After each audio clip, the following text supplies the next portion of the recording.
Hello, friends. Welcome to This Day in Jack Benny. I'm John Henderson. This episode is from Jack Benny's birthday, February 14th, 1937. In it, they mention Dr. Francis E. Townsend's Social Security plan, better known as the Townsend Plan. Dr. Townsend calls his patented cure-all the Old Age Revolving Pension Plan, and he claims 5 million followers. In music, there was a song called Thanks a Million. Thanks a million thanks to you for everything. And it don't mean a thing if it ain't got that swing. It don't mean a thing if it ain't got that swing. Or you might enjoy some classical violinists. There was Jascha Heifetz and David Rubinoff.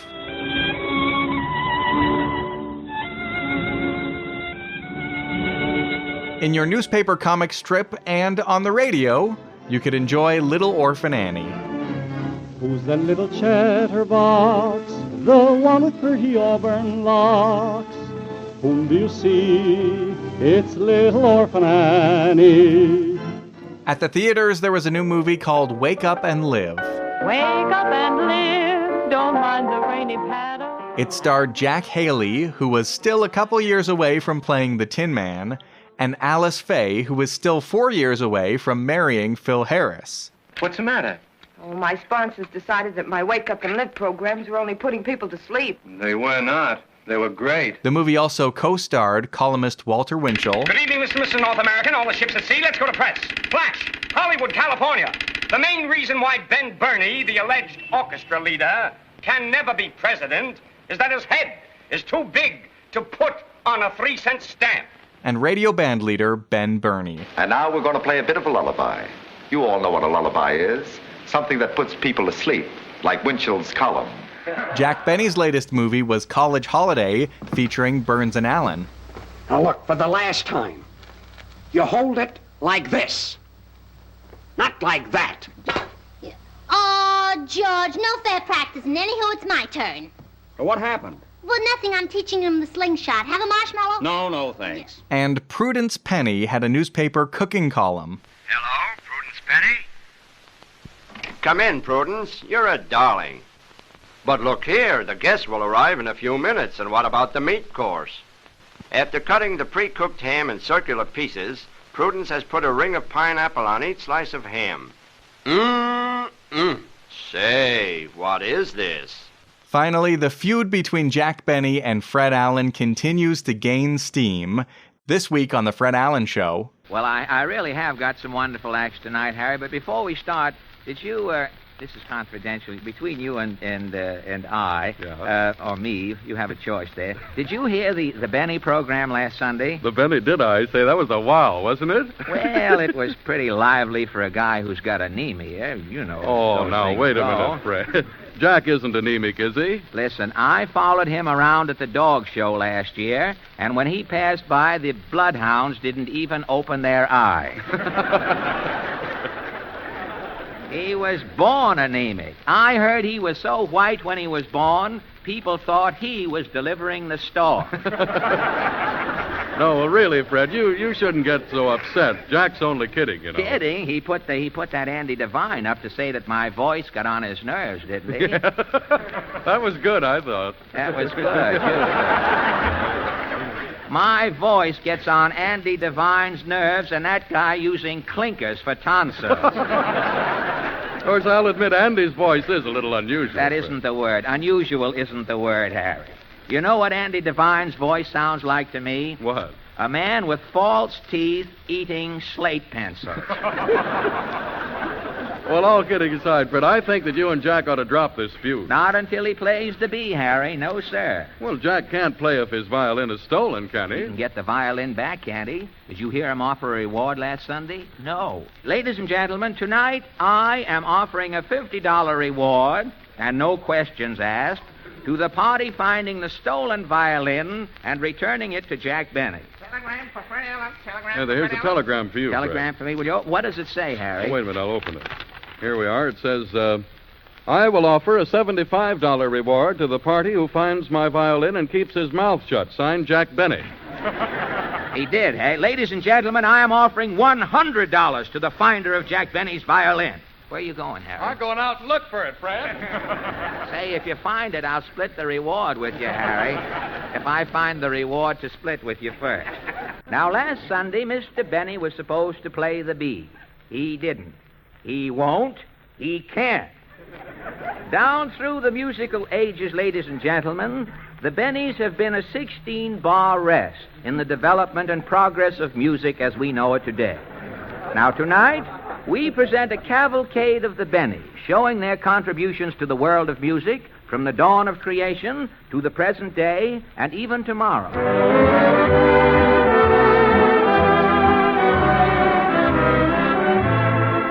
64 A.D. The scene is Rome. The citizens fired Rome and are fleeing the city to escape my fiddling. What is your name, you fiddling Frankenstein? Nero Benny, sire. And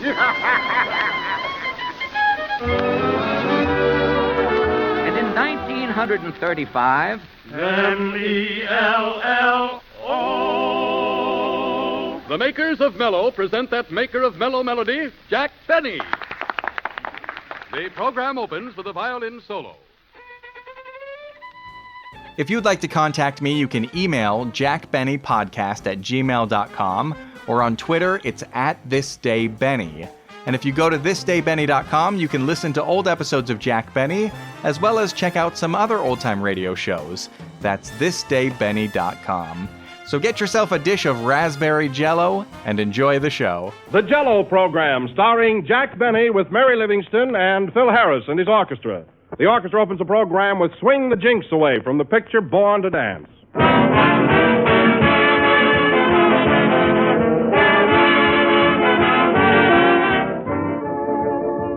Today is St. Valentine's Day, a day that makes you think of gaiety and color.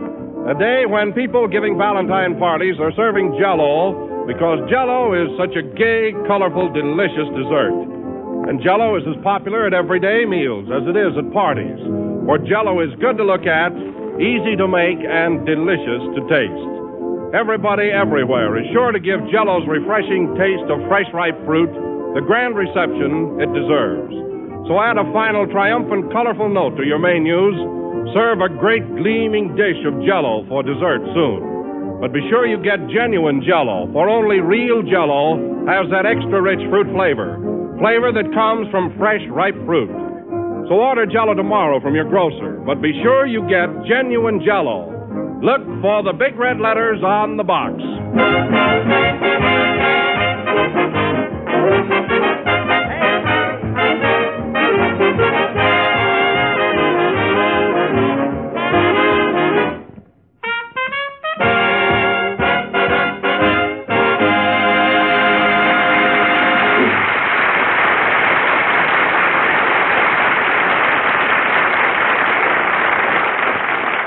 Ladies and gentlemen, on this same Valentine's Day many years ago in the little town of Waukegan, Illinois, there was cause for great rejoicing, for on that day in a certain household, a little bundle of joy made his entrance into the world.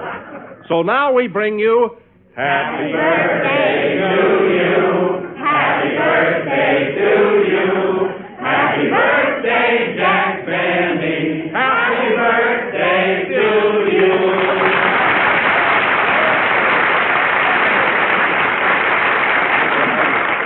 Well, what an original greeting. How'd you fellas ever think of those words? Come on, Jack. How about a speech? What do you think about it? Well, this is rather embarrassing. I would like to say something, but I'm kind of all choked up. So I'll just say thanks a million thanks to you. That's original, too.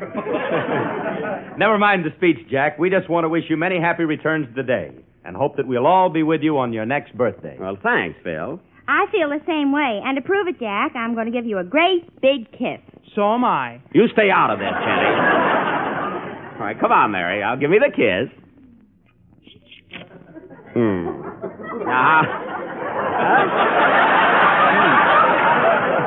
Mary, how was that? Not bad. Pretty good, huh? No, just not bad.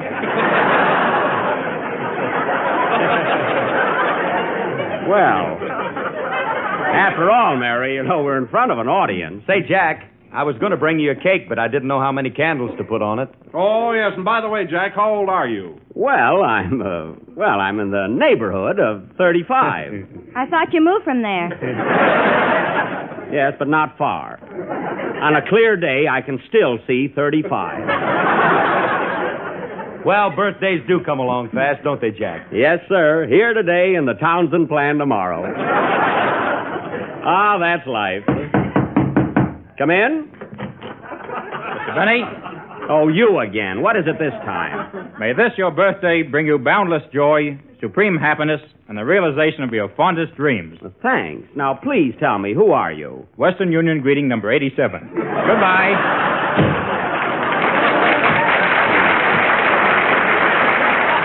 How do you like that? That guy could be sent any place in the United States for a quarter, and he has to come here.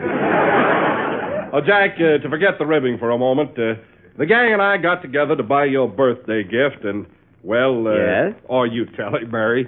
Well, Jack, we got together and we didn't know what to buy you. Oh, you didn't have to bother with anything. So we all chipped in and went to see your picture, College Holiday. Well, that's what I call a real tribute. But you might have invited me to the picture. Oh, you wouldn't have liked it.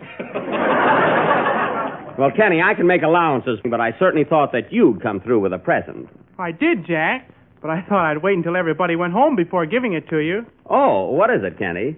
Well, I feel kind of silly. Oh, come on now. What is it? I baked you a cake. Well, thanks, Kenny. It's nothing to be ashamed of. Wait till you eat it. Here you are, Jack. Oh, it's lovely, and such nice icing on it. Where are the candles? Inside the cake. Well, that's a surprise. I hope the wax doesn't get caught in my teeth. I was going to bring you one, too, Jack, but I don't know how to bake a cake. Oh, that's all right, Mary. So I baked a potato. Here. Oh, a real Idaho. Well... Jack, not to be outdone by the others, I didn't bake a cake, but I brought you a beautiful dish of molded raspberry Jello. Oh. And on top of it, I have your name spelled out in sliced bananas. That's sweet, but you only have one N in Benny. Well, I was hungry. I sure get a lot of presents. This must be the Prudence Penny's cooking school. And now, Jack, if everybody will be quiet for a minute, I've got something that I want to read to you. If it's a poem, I'll die. Well, topple over. Here it comes. All right, go ahead. Oh, Jack Benny, oh, Jack Benny, this is sure your lucky day. Though everybody brings you presents, I would rather shout, hey, hey. Well, that's inexpensive. With the wrinkles on your forehead and your silver streaked with hair. Silver streaked with hair? Well, it won't rhyme the other way. Oh. If you'd been twins when you were born, gee, you'd make a lovely pair. Oh, Jack Benny, oh.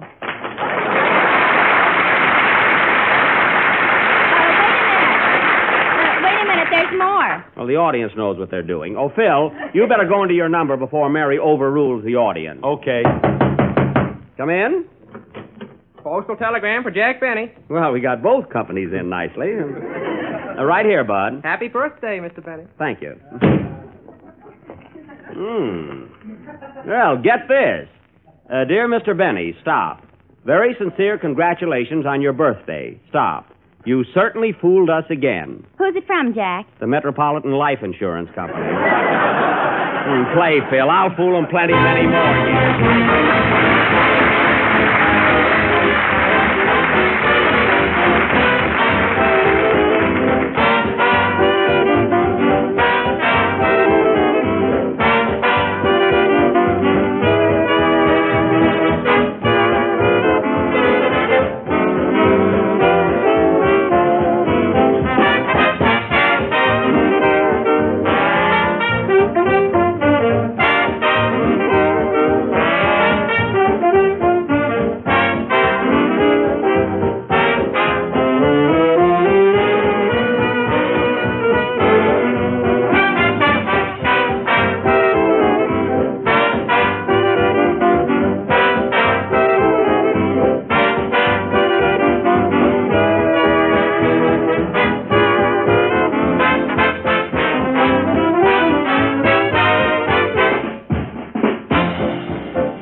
played by Phil Harrison's orchestra. And, Phil, I want to tell you those boys of yours are in great shape today. Well, Jack, they know it's your birthday. Oh. In fact, they've asked me if it's all right, they'd like to pay you a little tribute. Why, certainly, Phil. I think it's awfully nice of them. After all, they're part of our little company. Okay. Give it to him, boys.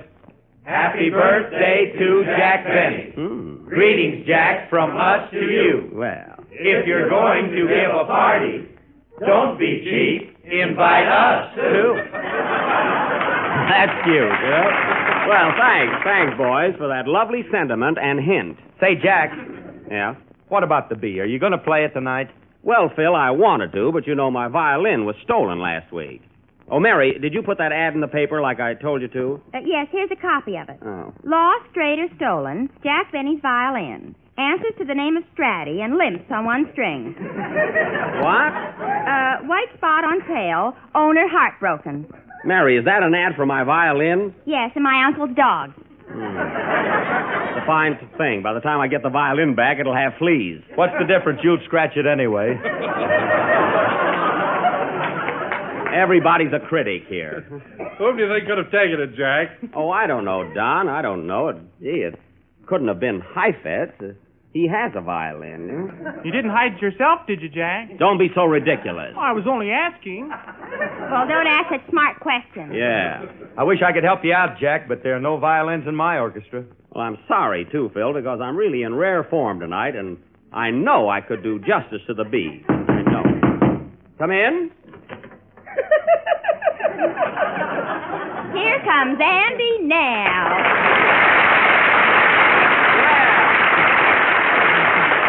Well, Andy, glad to see you. Just thought I'd drop up, Jack, and wish you a happy birthday. Well, thanks, Andy. And I brought you a little present. Here it is, a combination necktie and suspenders. That's quite a novelty. Necktie and suspenders. How does it work? Well, you put it on like an ordinary tie, and you see this hole in the bottom? Yeah. Well, just fasten that onto your trousers. Well, won't that choke me? Yes, but your pants won't fall down. I know that, Andy, but it'll still choke me. Well, what would you rather do, breathe or blush? I'd rather breathe. Then I'll blush. So long, Jack. Say, Jack, do you know a good lawyer? A lawyer? Why? Did you hear what Fred Allen said about me Wednesday night? Oh, don't worry about that, Andy. He's been talking about me for weeks. Yeah, and I thought he was pretty funny until Wednesday. Oh. Well, Andy, don't take it to heart. Look what he said about me. He said I was so anemic that if I walked by a pack of bloodhounds, they wouldn't even look up. I like that one. Oh, you did, huh? Yeah, believe me, those hounds would look up if Allen walked by. They would? Sure, he looks like a dog biscuit. Nice work, Andy. Nice work. Say, Andy, come on out in the hall with me. I got a couple of gags about Allen that are real stingers. Yeah? Sure. Kenny, are you ready for your song? Why can't I sing out in the hall? You stay right here and sing. Come on, Andy. Come in. Special delivery for Jack Benny. Take it, Mary. Okay. You coming, Jack? Be right with you, Andy. Oh, Jack, look. It's a comic Valentine. It's from Fred Allen. Oh, yeah? And it's got a cartoon of you playing a fiddle. Well, let's hear what Cupid's got to say. Roses are red, violinists are blue, all over the country on account of you. That's very funny. Come on out in the hall, Andy. Now I'll really tell you something. That Allen is so anemic that if he ever walked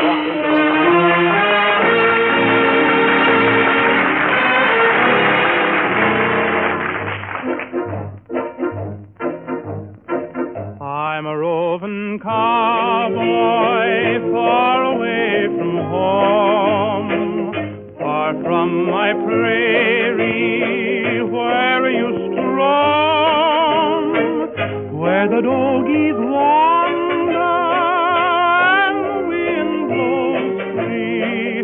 Oh, my heart is yonder on the lone prairie. Oh, carry me back to the lone prairie where the coyotes howl and the wind blows free. And when I die, you can bury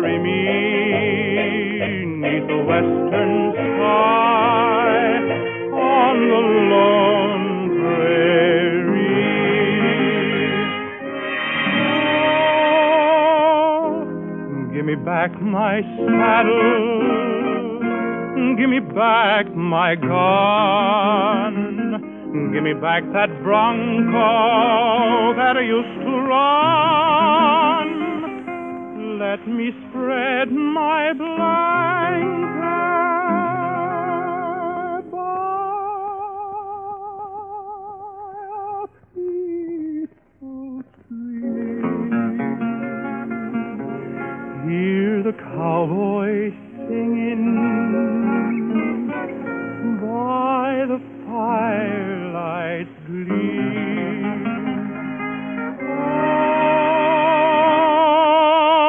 Oh, carry me back to the lone prairie where the coyotes howl and the wind blows free. And when I die, you can bury me 'neath the western sky on the lone prairie.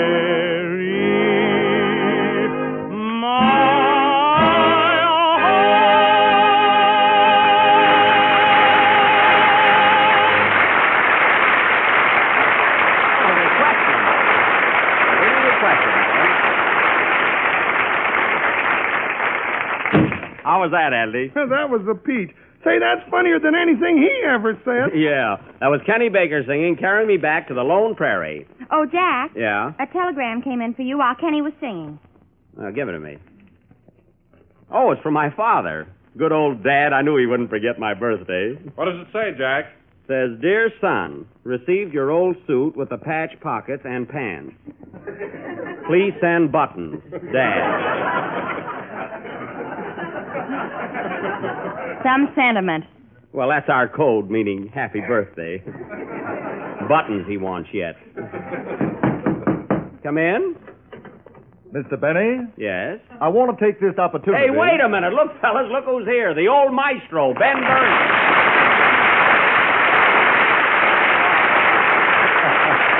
Yowza, yowza. Well, Ben, I'm sure glad to see you. What brings you up here? Well, I heard it was your birthday, Jack, so I thought I'd come up and rub it in. Well, I can depend on that. Yowza. And, Jack, I brought you a little present. Here you are. A box of cigars, and I hope you'll like them. Well, and my favorite brand. Thanks, Ben. You're welcome, my lad. Hey, this box is half empty. What's the idea? It's my favorite brand, too. Yowza. Hey, Mary, see that guy's funny. Who is he? I don't know, some orchestra leader. Mary. Ben, you know Mary, don't you? Oh, sure. Hello, Mary. How are you? Fine, Ben. How are you and all the cads? That's lads, not cads. Don't tell me about those guys. We put that over. Don't mind her, Ben. She's only kidding. Hey, Kenny, this is Ben Bernie, the famous orchestra leader. Well, hello, Kenny. Do you need a good tenor? Kenny. Gee, I want to get ahead, too. Well, come over and see me, Kenny. After all, money isn't everything. Yeah.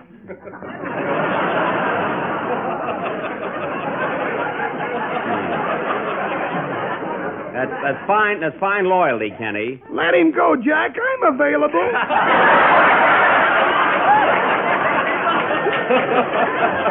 I've been working it up there. Some other time, Andy. Say, Ben, I want you to meet our maestro, to coin an expression. This is Phil Harris, the orchestra leader. With what band? Pardon me, I didn't get your name. I'm Ben Bernie, the old maestro. Well, I'm Phil Harris, the young maestro. I can see you two fellas are going to hit it off all right. You know, Phil, Ben and I are supposed to look quite a bit alike. Yes, there is a resemblance. Yeah, between the two of you got a nice head of hair. Nobody asked you. Hey, Jack, what am I around here, an orphan? Oh, little Orphan Andy. I'm sorry, Andy.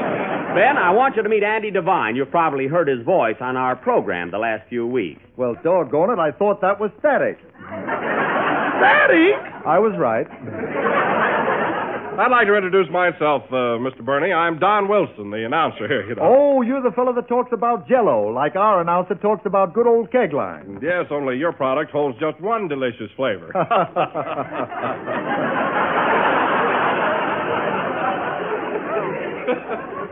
Gee, aren't they subtle? Say, Ben, you and Winchell are making a picture out of 20th Century Fox, aren't you? Yeah, it's called Wake Up and Live. Wake Up and Live. Must be dedicated to Fred Allen. Say, there's a very good friend of mine in that picture, Jack Haley. Who? Haley, Jack Haley. Haley? I can't seem to place him. Well, you probably didn't meet him. He plays the lead. Now, wait a minute, Jack. I saw you in your last picture, College Holiday. So what? You didn't even meet the director. Is that so? I was in a lot of scenes in that picture. Yeah, right behind Burns and Allen. Well. Gee, if they turn the film around, Jack will be right up in front. Kenny, you're a genius. Yeah.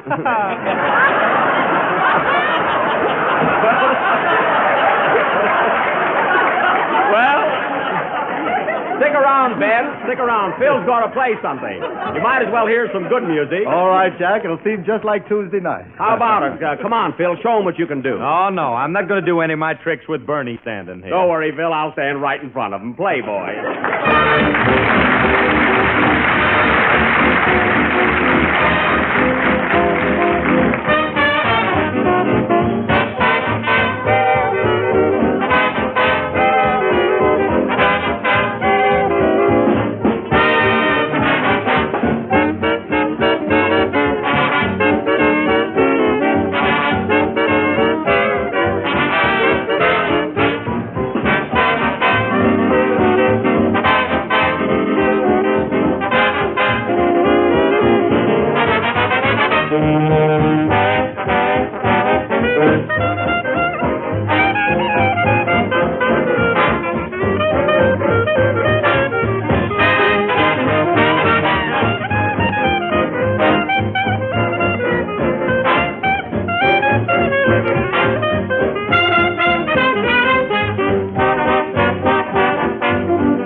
Played by the orchestra and directed by Maestro Harris. How'd you like it, Maestro Bernie? I thought it was great, Maestro. Well, thanks for calling me Maestro, Ben. Alan doesn't even think I'm a musician. Say, Ben, did you hear what Alan said about me Wednesday night? You? Look what he said about me 2 weeks ago. Yeah, and he keeps saying that I'm anemic. He does, eh? Why, that guy Alan is so anemic that if you hit him in the face, he'd have to owe you a nosebleed. That's good. You didn't muff it tonight. That's good. Say, Ben. Fine thing.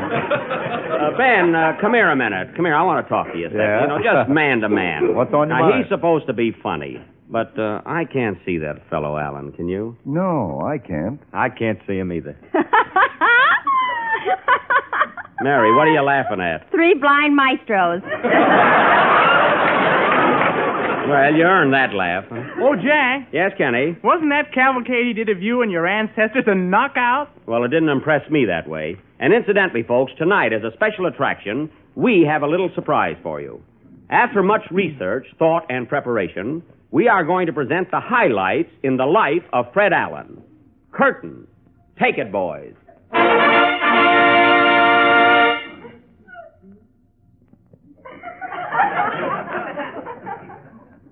You have just heard the highlights in the life of Fred Allen.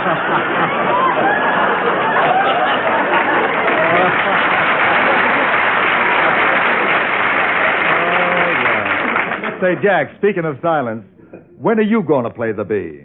Well, Ben, I did want to play it tonight, but last week somebody stole my violin. Yeah, I heard about that. And to show you what a pal I am, I brought my violin over, and you're welcome to use it. Well, thanks, Ben, but to do justice to the number, I really should play it on my own violin. You see, mine is a Rembrandt. Rembrandt?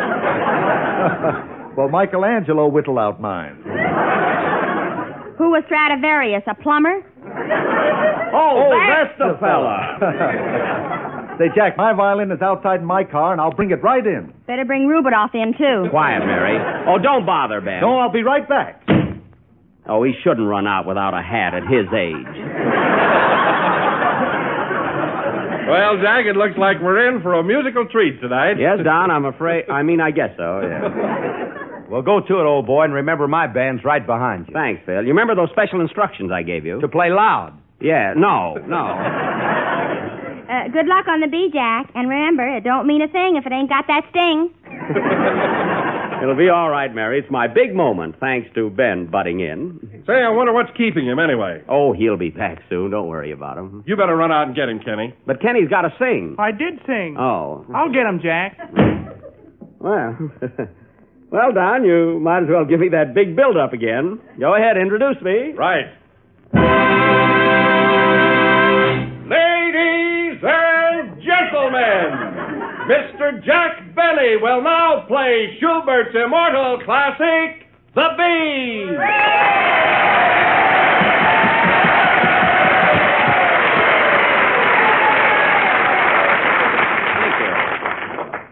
Oh, Jack! What is it, Kenny? Ben Bernie has disappeared. Disappeared? Oh. How do you know? I just saw two men grab a hold of him and push him into their car. Two men, eh? Yeah, and one of them looked like your chauffeur. Why, it couldn't have been. That's a fine way to treat a guest. Well, this thing has gone far enough. First my violin disappears, then Bernie. If one more thing happens, I'll call the police. Oh, Jack, look! What's that? Someone threw a stone. Gee, and you haven't even played yet. Look, Jack, there's a note tied to it. It might be a clue. Read it, Don.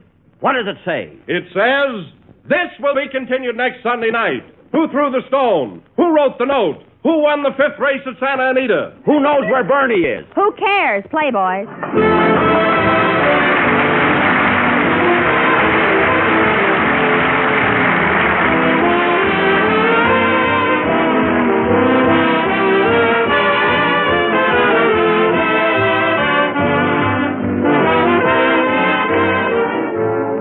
Everybody knows that old saying about the way to a man's heart. And there's no doubt about it, good food surely does make a good impression.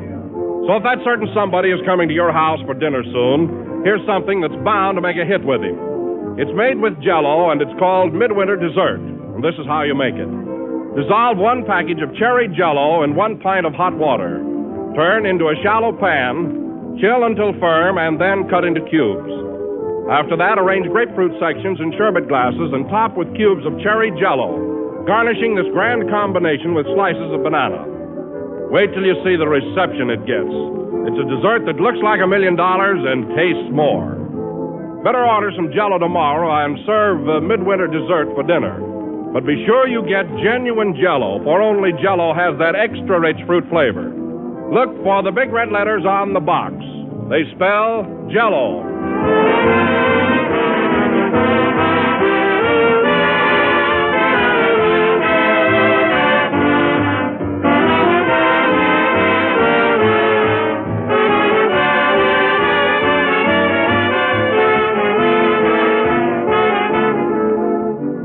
This is the last number of the 20th program in the new Jello series, and we'll be with you again next Sunday night at the same time.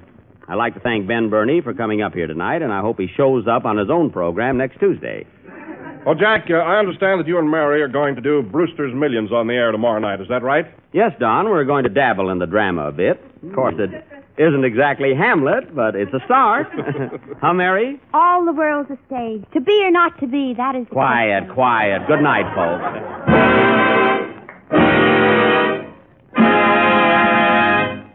J-E-L-L.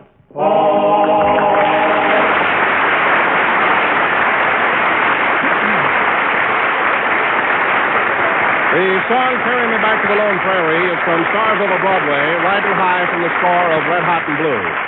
The Jello program starring Jack Benny with Mary Livingston came to you from the NBC studios in Hollywood over the Red Network of the National Broadcasting Company.